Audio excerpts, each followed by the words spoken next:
Another film MCU yang dianggap sebagai kebangkitan MCU. Pertanyaannya apakah benar atau tidak?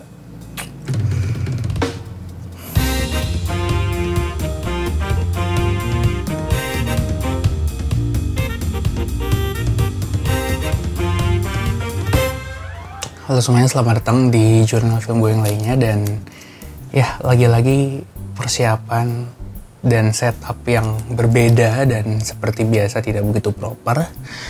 But this time itu karena ada kendala sumber daya manusia yang terjadi gitu ya. But anyway, kali ini gue pengen ngomongin soal film terbaru dari MCU. Setelah sebelumnya mereka menayangkan series Ironheart, mereka akhirnya merilis film terbaru mereka berjudul Fantastic Four: First Step. We will protect you.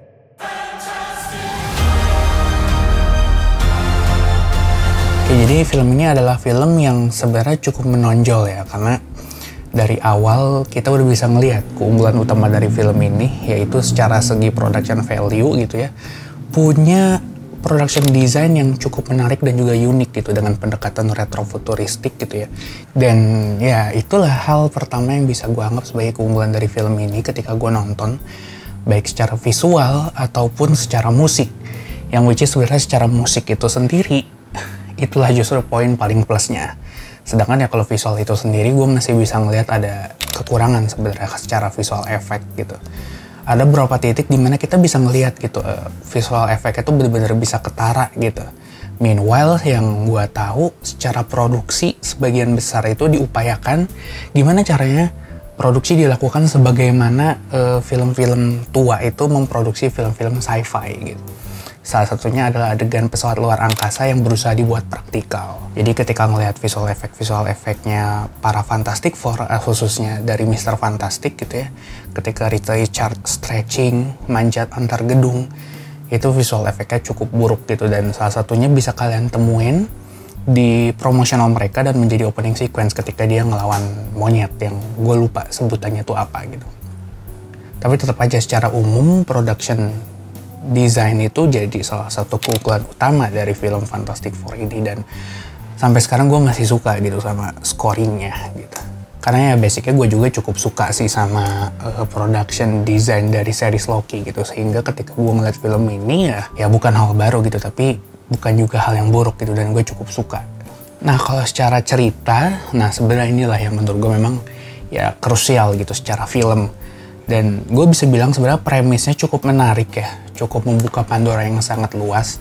Dan gue juga suka gimana arah cerita mereka dibawa gitu. Dan gue bisa ngelihat dari gimana cara arah mereka mengebawa cerita film ini, gue bisa ngelihat kalau sebenarnya Fantastic Four ini bukanlah benar-benar film superhero.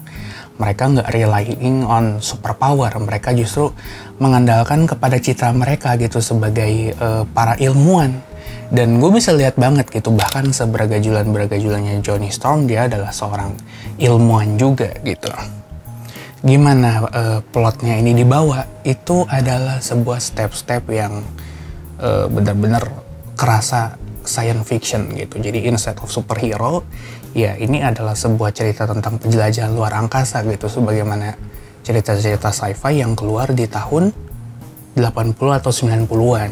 Bahkan ya bisa gue bilang adegan terbaik di keseluruhan itu film ini sendiri ya adalah adegan luar angkasa gitu, adalah adegan penerbangan. Dan kalau poin soal film ini yang membawa sebuah keluarga gitu ya, menjadi film yang membawa poin soal keluarga, menurut gue justru itu nggak begitu kerasa. Apalagi di bagian awal yang merupakan build up film ini, yang kerasa banget pengen memperkenalkan ke kita sisi family dari keluarga Fantastic Four ini gitu. Dan ketika gue nonton, gue bisa bilang instead of gue kebawa, gue cukup ngerasa ke-dragging gitu ketika nonton film ini gitu, karena mereka try hard banget gitu untuk membuat gue berempati kepada 4 keluarga fantastik ini gitu. Dan ironisnya, gue baru bisa mendapatkan chemistry mereka gitu ya, khususnya chemistry Johnny Storm dan juga Ben Grimm itu di babak menjelang akhir. Setelah sequence terbaik yang akan gue jelaskan nanti, yang mana itu udah bukan tentang mereka yang memperkenalkan keluarga ini lagi gitu. Nah, kalau soal sequence terbaik yang menonjolkan sisi sci-fi film ini adalah adegan kejar-kejaran luar angkasa gitu, ketika pesawatnya si Excelsior itu lagi terbang, berusaha menembus wormhole dan kejar-kejaran sama Silabal, Silver Surfer versi perempuan. Nah, itu adalah jadi sequence yang keren banget gitu, apalagi latar belakangnya adalah lubang hitam gitu, dan dari segi visual, dari segi sinematografi itu jadi juara banget gitu. Dan koreografi ya, karena di sini ada Shia LaBeouf, si Silver Surfer sebagai karakter manusia yang serving like literally gitu. Jadinya kan ada koreografi. Nah, koreografi dia itulah yang juga jadi poin plus di adegan tersebut gitu. Nah, dari tadi gue bilang kalau misalnya sisi keluarganya itu sebenarnya ada di ranah agak sulit gue terima. Nah, terus kalau dari segi karakter apa nih yang menarik gitu? Apakah ada atau bener-bener nggak bisa respectable? Jawabannya justru ada gitu. 4 karakter utama ini masih tetap berusaha diberikan peran gitu, walaupun menurut gue ini adalah poin yang bisa gue bandingkan dengan James Gunn dengan karya-karya yang khususnya yang tayang bersamaan, yaitu Superman. Superman itu masih lebih berhasil untuk memberikan karakterisasi yang khas melalui adegan dan peran yang jelas dia itu ngapain gitu. Sedangkan di keempat Fantastic Four ini kita bisa lihat ada upaya yang sama, tapi itu nggak berhasil disebar secara merata gitu. Kita bisa lihat lah di sini Richard sebagai seorang ilmuwan yang benar-benar terobsesi atas logika gitu ya, berusaha menjadi seorang ayah tapi terbentur dengan hal itu. Kemudian di sini yang paling kelihatan jelas justru adalah si Susan Storm dan juga Johnny Storm, si Storm bersaudara ini kelihatan punya peran yang jelas gitu. Si Susan ini bisa kelihatan jelas kalau dia ini adalah seorang ibu, tidak hanya di like literally ibu dari seorang anak, tapi juga ibu dari tim ini gitu. Dia sebenarnya adalah pemimpin gitu di kelompok ini gitu. Bukan cuman lewat komunikasi verbal, lewat dia yang mimpin konferensi atau dia yang pidato di depan publik ketika konfliknya terjadi atau ketika dia berhasil nego sama mallman. Tapi dari keseluruhan ceritanya itu sendiri itu berhasil menempatkan dia pada posisi yang pas gitu sebagai seorang ibu, entah ibu bagi bumi atau ibu bagi ibunya si Franklin Richard, anak mereka. Nah, sedangkan kalau untuk Johnny Storm sendiri bisa dibilang dia menempatkan posisi perannya Susan Storm di versi Fantastic Four jadulnya gitu. Dia sebagai orang yang berkomunikasi dengan Silver Surfer, walaupun bagi banyak orang itu kerasa kayak meme gitu, dan which is gue juga bisa melihat hal itu gitu dalam film ini gitu. Film ini tetap memperlihatkan gitu adanya sisi playboynya si Johnny Storm gitu sebagai motif di balik plot ini gitu. Jadi ya di film ini kita bukan cuma ngeliat Johnny Storm sebagai karakter yang selengean gitu sebagaimana Chris Evans di film sebelumnya. Ya kita juga bisa diingatkan gitu oleh film ini kalau misalnya ya Johnny Storm itu walaupun begitu ya dia juga adalah seorang ilmuwan gitu. Itulah kenapa mereka bisa mengajak orang ini gitu ke dalam ekspedisi pertama yang mengubah segalanya gitu. Kita bisa lihat juga gitu dia tuh punya logika yang berjalan gitu. Nah, justru di sini yang perannya itu kurang kelihatan itu ada di Ben Grimm gitu. Gue juga ngeliat gitu di sini nih mereka tuh punya niat untuk ngegambarin Ben Grimm itu sebagai gambaran humanis dari Fantastic Four ini gitu. Dan well of course di setiap literaturnya Ben Grimm itu selalu jadi penempatan itu gitu. Dia selalu punya konflik humanis itu karena dia adalah satu-satunya bentuknya tidak human lagi kan. Kita bisa ngelihat gitu ketika dia interaksi sama anak-anak atau momen-momen dia jalan sendirian di jalanan itu ada gitu, tapi seolah-olah nggak dikasih konklusi atau redemption gitu. Beda sama yang lainnya gitu. Richard dikasih redemption untuk mengeseimbangkan antara logik dan peran ayah.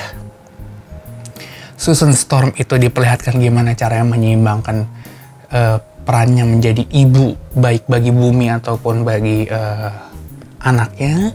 Dan Johnny Storm diperlihatkan perannya tidak hanya sebagai Tim Hore tapi juga punya peran untuk berpikir out of the box gitu. Jadi menggambarkan kalau misalnya keberagajulannya itu juga menghasilkan pemikirannya yang di luar kotak gitu. Ya sedangkan Ben Grimm ingin memperlihatkan sisi humanis, gue bisa bilang dari sampai akhir sih nggak ada gitu yang menyelesaikan arc-nya dia. Dan sebenarnya walaupun nggak begitu kelihatan, gue suka gitu gimana keputusan film ini untuk mengubah gender Silver Surfer yang tadinya cowok jadi cewek gitu. Walaupun ya sebenarnya itu sesuai aja sama literatur komiknya gitu, cuman ternyata itu adalah sebuah penggerak plot gitu untuk ngasih eksposisi gitu dari sisi penjahatnya gitu ya, untuk sama-sama memberikan refleksi dari sudut pandang yang berbeda mengenai kelahiran dan kasih sayang ibu gitu. Walaupun pada akhirnya ya pengembangan tersebut memberikan jalan cerita yang serupa gitu dengan Fantastic Four Rise of Silver Surfer yang sebelumnya, dimana pada akhirnya ya kalian bisa tahu lah Silver Surfer ya melakukan tindakan yang berkebalikan gitu. Nah yang gue juga kurang suka, walaupun gue bilang tadi film ini bergerak secara sci-fi, bisa dibilang bagaimana film ini selesai itu menurut gue cukup agak cheesy gitu ya. Maksudnya kayak ya gue nggak berani ya berspekulasi kalau misalnya oh inilah penyelesaian sebuah film sci-fi pada era 80-an gitu. Gue nggak berani bilang kayak gitu, cuman rasanya itu adalah sebuah solusi yang sangat-sangat fiktif gitu. Banyak kekurangan yang bisa dipertanyakan, banyak logika lain yang atau pilihan lain yang harusnya bisa dipikirkan oleh seorang pria tercerdas di alam semestanya gitu. Bahkan endingnya itu membuat gue mempertanyakan gitu seorang Galactus yang katanya itu hanya ada satu di multiverse kayak American Chavez dan tidak terkalahkan di beberapa planet sebelumnya. Kenapa harus repot-repot turun ke planetnya langsung dan buang-buang waktu untuk berjalan ke arah pancingan gitu? Padahal kan dia bisa pakai tatapan X-ray-nya gitu, harusnya bisa ngelihat dari jauh yada gitu. Dan ya jujur gue malah ngelihat di akhir sequence itu Galactus tuh jadi kayak raksasa bodoh aja gitu yang hanya lapar gitu. Ya intinya bisa gue bilang Fantastic Four-nya adalah sebuah film yang lagi-lagi sebenarnya punya cerita yang berbeda dibandingin film MCU pada umumnya. Bukan tentang superhero doang, lebih ke sebuah petualangan sci-fi gitu, walaupun secara penyelesaiannya itu sangat-sangat sci-fi comical dan penuh pertanyaan gitu. Tapi secara bungkusan visual dan value yang disampaikan itu masih kerasa hangat dan menarik gitu. Mungkin itu yang biasa gue jelasin soal film Fantastic Four ini. Di tengah review yang cukup kurang proper ini dengan narasi gue yang mungkin agak terdengar menyesakan, dan ya gitu aja mungkin ya. Sampai jumpa di film berikutnya kalau masih bisa. Dan ya seperti biasa di channel gue, jangan lupa nonton film.